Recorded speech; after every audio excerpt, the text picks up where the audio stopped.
sketch the graph for the function f of x equals x cubed plus 3x squared by determining the parts a through I. F of x equals x cubed plus 3x squared, which is a polynomial. Therefore, for part A, the domain will be all real numbers, or negative infinity to positive infinity. For part B, we want to determine if there's any symmetry. This is done by evaluating f of negative x and comparing it to the original function f of x. Since f of x is an odd power added to an even power, there will not be any symmetry here. But f of negative x is negative x cubed plus 3 times negative x squared. A negative cubed is negative, then x cubed. A negative squared is positive, there's a 3, and then x squared. Comparing this to the original, the first term is opposite sign to the original. So this definitely does not equal f of x, so it does not have y-axis or even symmetry. Comparing the second term to the original, it is the same sign, and therefore this also does not equal the negative of f of x, so it does not have origin or odd symmetry. So for symmetry, it has none. For part C, we want to determine the y-intercept. This is the point where the graph crosses the y-axis. Defined by x equals 0, we can find the corresponding y-coordinate by plugging the x-coordinate of 0 into the original function. So y equals f of 0, which is 0 cubed plus 3 times 0 squared. 0 cubed is 0. 0 squared is 0 times 3 is still 0. 0 plus 0 equals 0. So we have an x-coordinate of 0. We have a corresponding y-coordinate also of 0. For part D, we want to determine the x-intercepts. These are the points where the graph crosses the x-axis, defined by y equals 0. Y is f of x, so we can plug 0 in for f of x. It's best to have the function factored for this. So back up here, there is a common factor of x squared. Factoring that out will leave behind x plus 3. So y, which is f of x, is 0, and that will equal this x squared times x plus 3. It's factored, and therefore x equals 0, and x equals negative 3 are the corresponding x-coordinates to go with the y-coordinate of 0. So we have an x-coordinate of 0, a y-coordinate of 0. We have an x-coordinate of negative 3 and a y-coordinate of 0.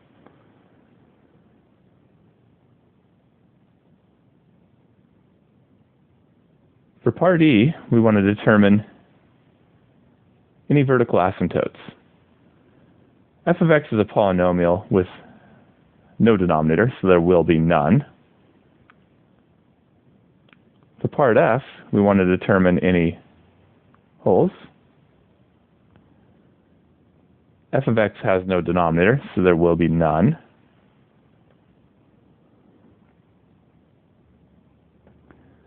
For part G, we want to determine any end behavior, horizontal asymptotes, or slant asymptotes. F of x is a polynomial, so it will not have horizontal asymptotes or slant asymptotes, but it will have end behavior of positive infinity or negative infinity.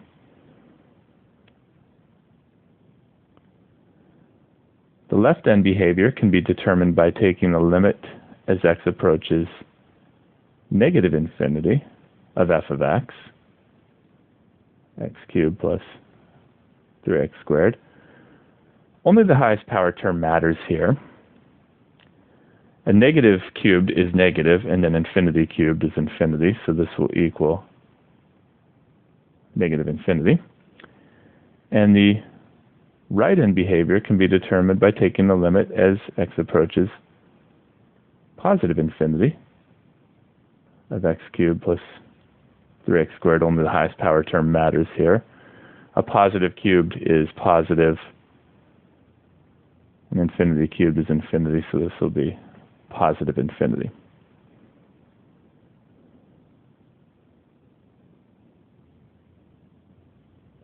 For part H, we want to determine intervals of trend, relative maxima, relative minima, plateaus, and cliffs. All of this involves the first derivative.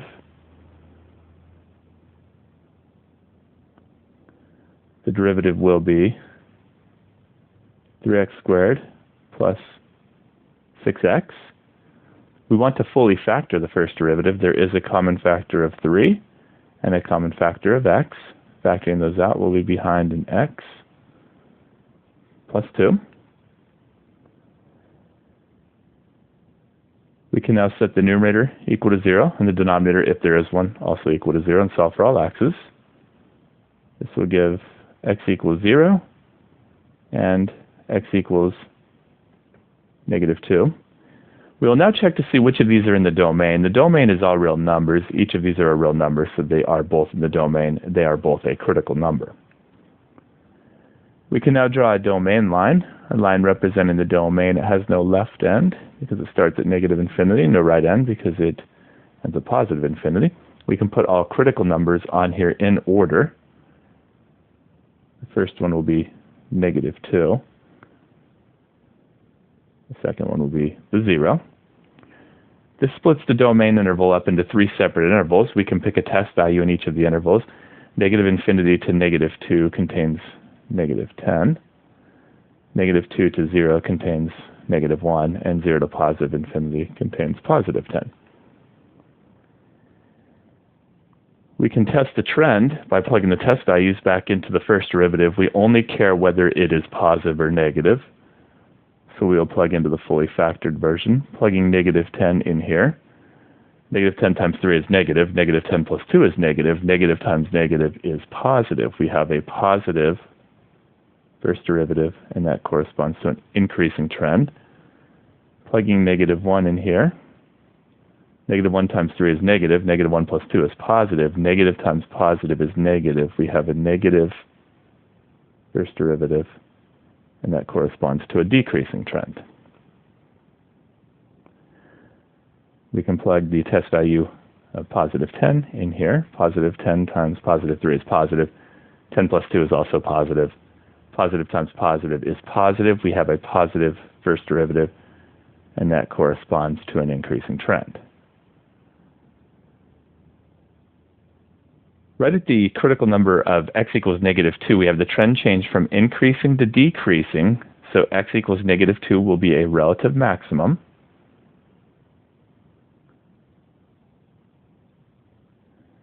It has an x-coordinate of negative 2, and it has a corresponding y-coordinate that can be found by plugging the x-coordinate back into the original function. So y will equal f of negative 2, which is negative 2 cubed plus 3 times negative 2 squared. Negative 2 cubed will be a negative, 2 cubes is an 8. Negative 2 squared is positive, and 2 squared is a 4. Times the 3 is a 12, so negative 8 plus 12, which will come out to a 4. So the corresponding y-coordinate of 4.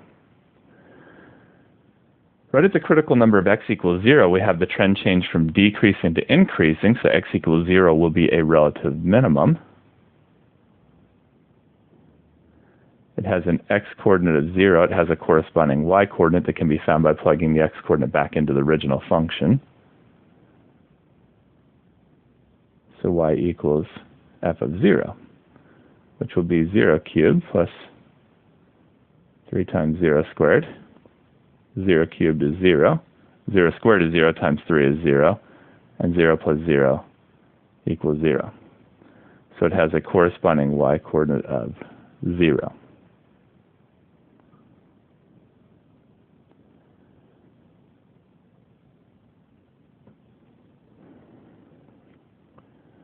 For part I, we want to determine intervals of concavity as well as inflection points. We need the second derivative for this. Second derivative will be 6x plus 6. We want to fully factor the second derivative. There's a common factor of 6 that can factor out, leaving behind an x plus 1. We can now set the numerator equal to 0 and the denominator, if there is one, also equal to 0, and solve for all x's. This will give x equals -1. We'll check to see if this is in the domain. The domain's all real numbers. -1 is a real number. It's in the domain. It is therefore a candidate number. We can draw a domain line representing the domain. Once again, it has no left end or right end because it goes from negative infinity to positive infinity. We can put all candidate numbers on here. This splits the domain line up into two separate intervals. We can pick a test value in each interval. Negative infinity to -1 contains -10. -1 to positive infinity contains 0. We can test the concavity by plugging the test values into the second derivative. We only care whether it is positive or negative, so we are going to plug it into the factored version. Plugging -10 in, -10 plus 1 is a negative, times the positive 6 is still negative. We have a negative second derivative, which corresponds to concave down. Plugging the test value of 0 in, 0 plus 1 is positive, times the positive 6 is positive. We have a positive second derivative, which corresponds to concave up. Right at the candidate number of x equals -1, we have the concavity changing from concave down to concave up, and that will make x equals -1 be an inflection point. It has an x-coordinate of -1, and it has a corresponding y-coordinate that can be found by plugging the x-coordinate back into the original function. So y equals f of -1, which is -1 cubed plus 3 times -1 squared. -1 cubed is negative, 1 cubed is 1. -1 squared will be positive, and there'll be 1 times the 3, which will be a 3. -1 plus 3 is 2. It has a corresponding y-coordinate of 2. We can now sketch the graph. We'll have a vertical axis. We'll have a horizontal axis. It has a domain that is all real numbers, so it will extend across the entire x-axis in values. It has no symmetry. It does have a y-intercept of 0, 0, or the origin. That means it should also have an x-intercept, at least one of them, to be the 0, 0, because it's crossing technically both axes at the origin. And there it is. So we have a point there at 0, 0. We also have one at -3, 0 for an x-intercept.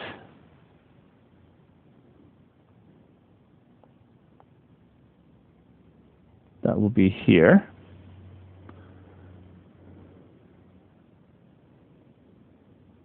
We can label these.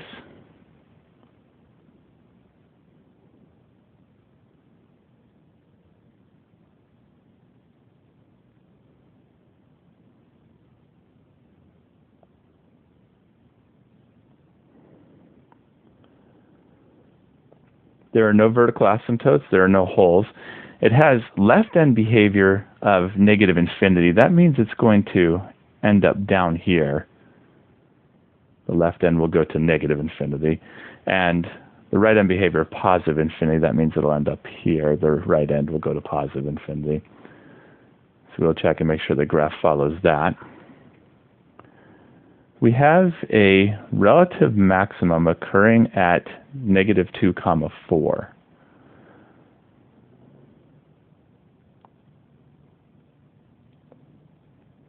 So -2, 4 is somewhere about right here. And we're going to have a relative maximum occurring there.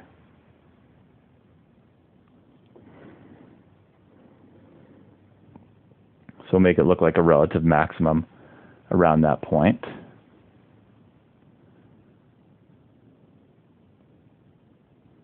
We can label that -2, 4.